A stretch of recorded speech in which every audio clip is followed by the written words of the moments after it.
Yo les comicsophiles et bienvenue sur Akomo, la chaîne dédiée à la pop culture. Pour ceux qui me connaissent pas, moi c'est Comicsplay, 20 ans, fan de comics depuis 2012, depuis Avengers plus précisément.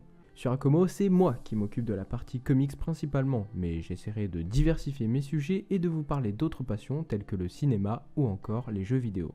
Mais bon, assez parlé de moi et revenons au sujet principal de la vidéo, Batman Metal. C'est l'événement DC Comics de l'année, si bien qu'en tant que lecteur de comics, vous en avez très certainement déjà entendu parler. Débuté récemment en France chez Urban Comics, cet événement apporte de nouveaux concepts qui méritent qu'on s'attarde dessus. Un immense crossover.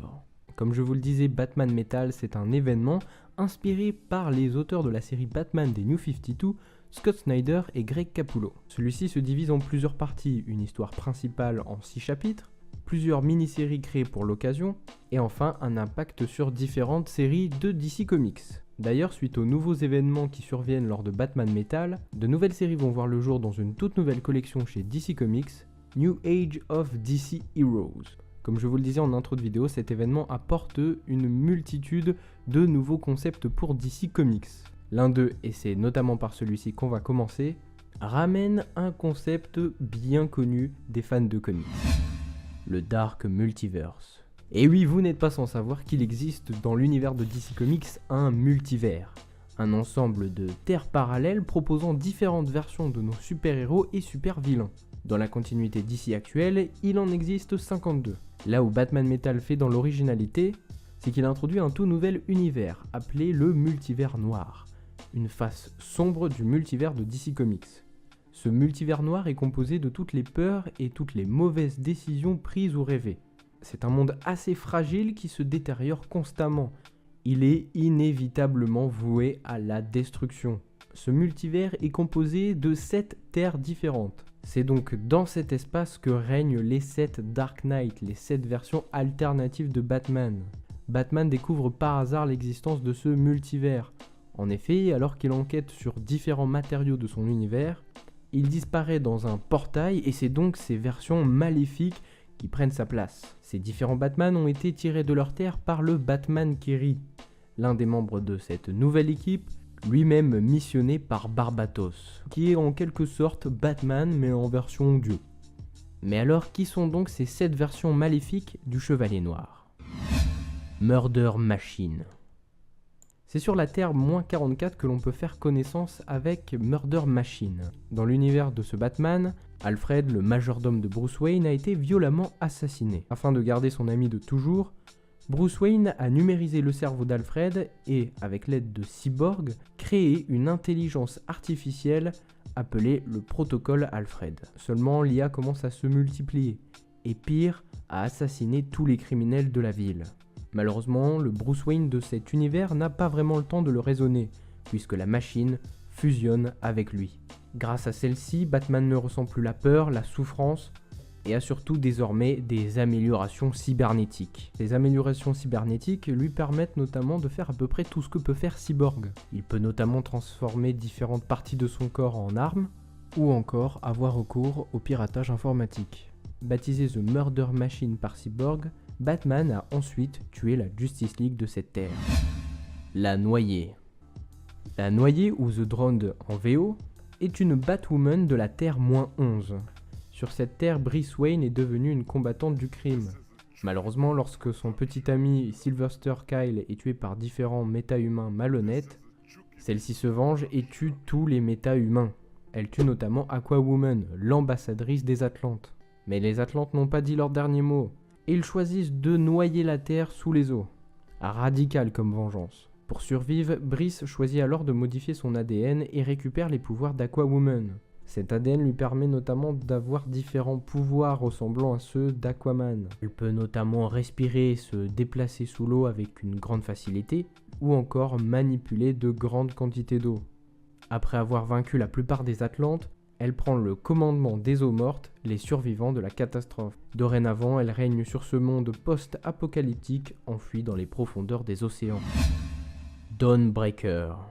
Dawnbreaker est le Bruce Wayne de la Terre -32. Il est né de l'union entre le Dr Thomas Wayne et Martha Wayne. Un soir, en rentrant d'un film, en marchant dans une allée, ils sont pris en embuscade par un tireur qui tire sur ses parents.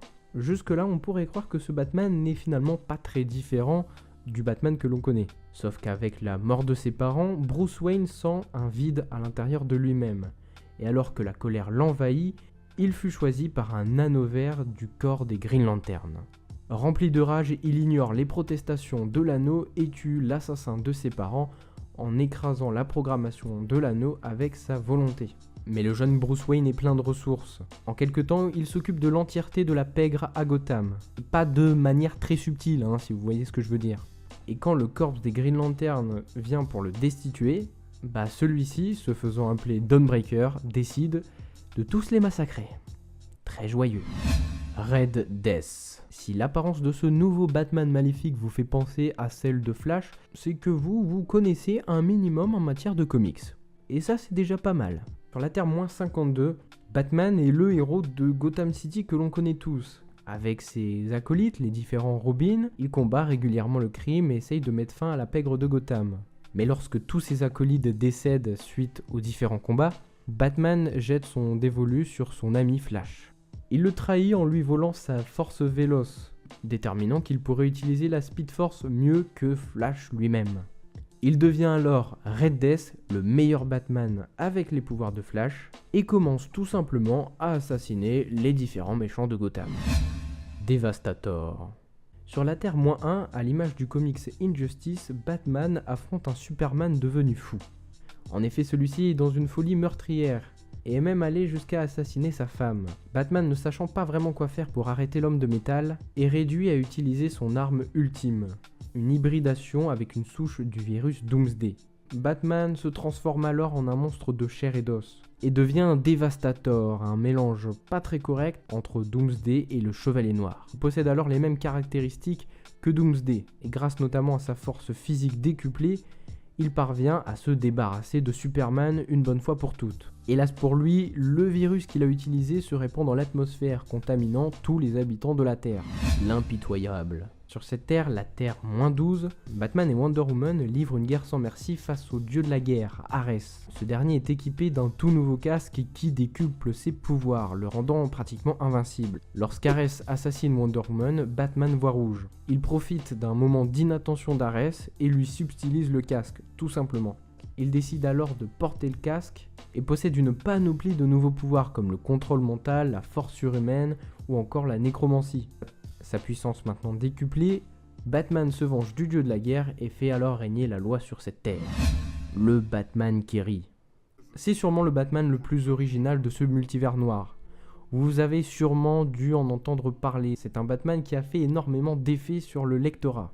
En même temps, qui n'a jamais rêvé d'une fusion entre Batman et son ennemi de toujours, le Joker. Et c'est ce qui est arrivé sur la Terre -22. Après des années d'affrontements, Batman a décidé d'assassiner le Joker. Sauf que vous connaissez le Joker, il réserve toujours une petite dernière surprise à son ennemi de toujours. À sa mort, une nanotoxine s'est répandue dans l'atmosphère, transformant les infectés en de dangereux psychopathes. En réalité, la première victime du Joker n'est autre que Batman lui-même. Et oui, le virus transforme alors Batman en un monstre qui allie l'intelligence du Chevalier Noir et toute la malice du Joker. Personne ne peut arrêter cette fusion, pas même la Justice League ou encore les dieux. Le Batman qui rit, comme tous les autres Batman du multivers noir, a conquis son propre univers. Voyant une capacité de leader en lui, Barbatos lui offre un nouveau défi, conquérir la Terre que l'on connaît tous, la Terre actuelle que l'on peut retrouver dans les lectures d'ici Rebirth. Tout ça avec l'aide des 6 autres chevaliers maléfiques. Je vous rappelle que le premier et deuxième tome de Batman Metal est d'ores et déjà disponible en librairie, et que le troisième est prévu pour la fin d'année 2018. Voilà du coup pour cette vidéo qui expliquait les nouveaux concepts et personnages de Batman Metal. Si cette vidéo vous a plu, n'hésitez pas à y laisser un petit pouce bleu. Et n'oubliez pas de commenter la vidéo en me disant quel est votre Batman version maléfique préféré. On voulait vous remercier, moi et Peria, déjà pour tous les retours que vous avez fait pour la première vidéo. Certes, ils n'étaient pas nombreux, mais ils étaient très constructifs.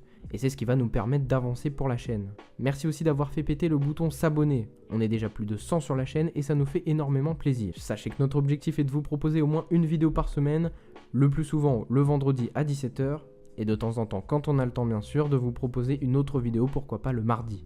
Pour ne rien rater, je vous recommande tout simplement d'activer la petite cloche qui vous permettra d'avoir les notifications quand une nouvelle vidéo sort. En tout cas, je vous donne rendez-vous très prochainement pour une nouvelle vidéo. C'était Comics Play, à bientôt.